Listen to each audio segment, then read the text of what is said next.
Hey guys, we're back again. I didn't do a reading with you guys on Friday. I thought I would keep it Friday light for you guys.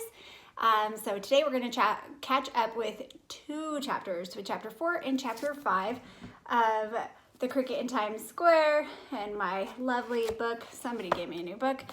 I'm just kidding. It's fine. It works. Just the cover. So when we left off, chapter 3, we had learned about Chester. And Chester, if you remember, is our cricket friend. And he had never been to Times Square, and he got there by accident. He jumped into a picnic basket and ended up taking a train ride into Times Square, hopped out of the basket, and here he is with Tucker Mouse at Mario's parents' newsstand, and they are eating liverwurst, and he's telling him the story of how he got there. And when we left off, the very last part, Chester shouted that there was a cat. And there was a cat that was jumping to where Tucker and Chester are. Cats, mice, not usually friends. So let's find out what happens. This is chapter 4, titled Hairy Cat. Hairy Cat. Okay, sorry. Chester buried his head in the Kleenex. He didn't want to see his new friend Tucker Mouse get killed. Back in Connecticut, he had sometimes watched the one-sided fights of cats and mice in the meadow, and unless the mice were near their holes, the fights always ended in the same way.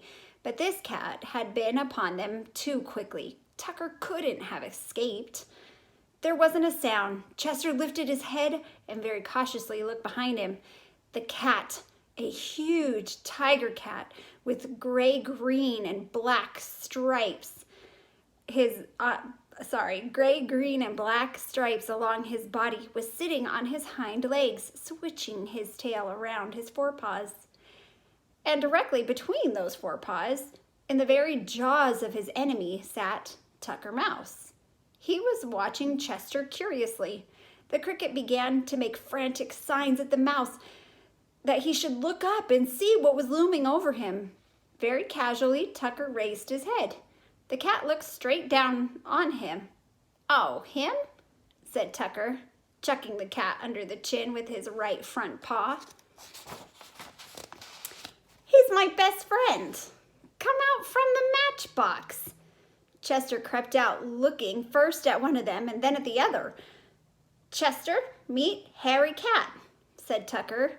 "Harry, this is Chester. He's a cricket." "I'm very pleased to make your acquaintance," said Hairy Cat in a silky voice. "Hello," said Chester. He was sort of ashamed because of all the fuss he'd made. "I wasn't scared for myself, but I thought cats and mice were enemies." "In the country, maybe," said Tucker. "But in New York, we gave up those old habits long ago. Harry is my oldest friend. He lives with me over in the drain pipe. So, how was scrounging tonight, Harry?" "Not so good," said Hairy Cat. "I was over in the ash cans on the east side, but those rich people don't throw out as much garbage as they should."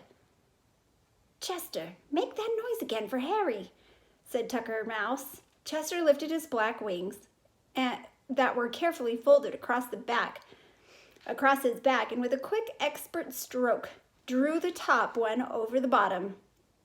A thrum echoed through the station. "Lovely, very lovely," said the cat. "This cricket has talent." "I thought it was singing," said Tucker. "But you do it like playing a violin, with one wing on the other." Here's a picture of the friendship, or the trio right now, with Hairy Cat, Chester Cricket, and Tucker Mouse, all getting to know each other. And Harry and Tucker are friends. "Yes," said Chester, "these wings aren't much good for flying, but I prefer music anyhow." He made 3 rapid chirps.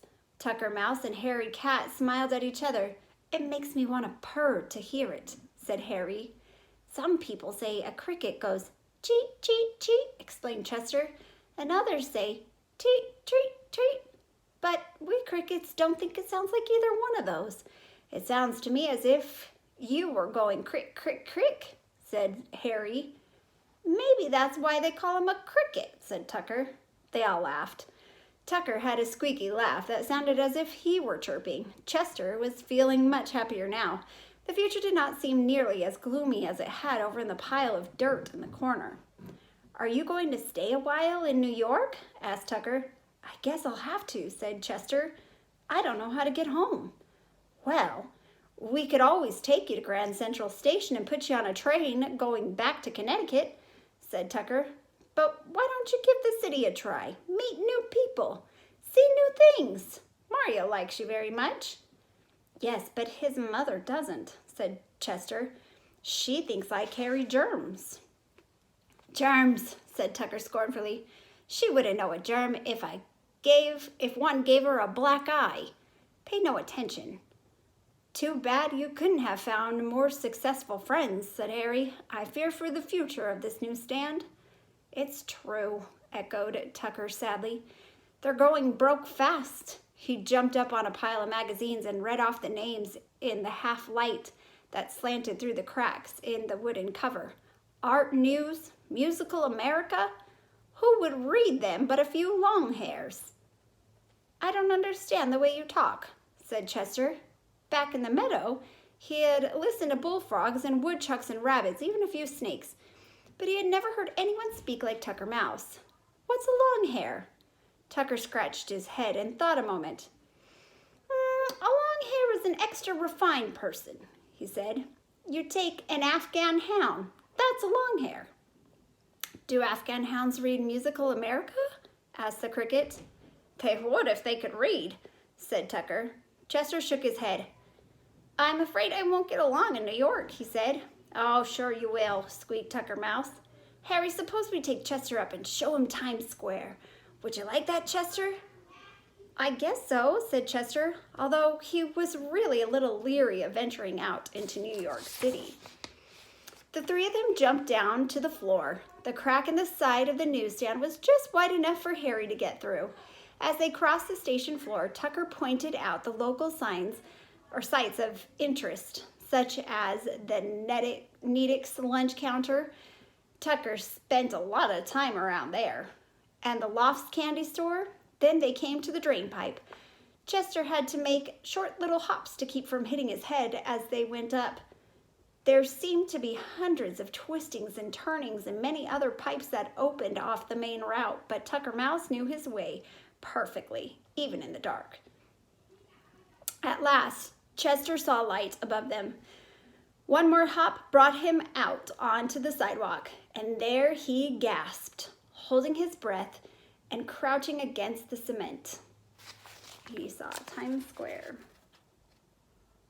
And there they are, way down there.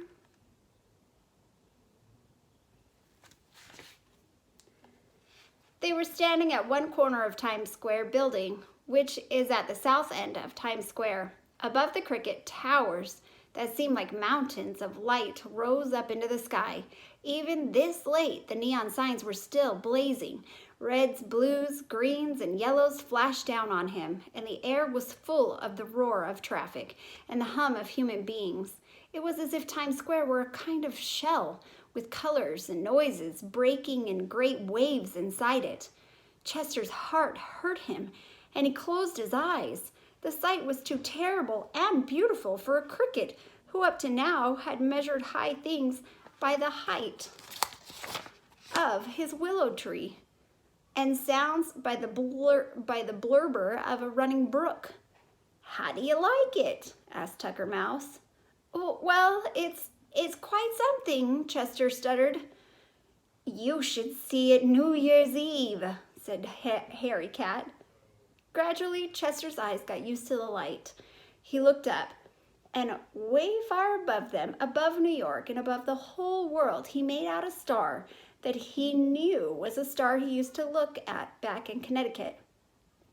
When they had gone down to the station and Chester was in the matchbox again, he thought about that star. It made him feel better to think that there was one familiar thing twinkling above him amidst so much that was new and strange. And that's the end of chapter 4. So will he stay? Will he go? we don't know. I did say we were going to read chapters 4 and 5, so I'm going to record chapter 5 in a separate video just for future use. But yeah, so make your predictions. We're going to move on to chapter 5 in just a minute.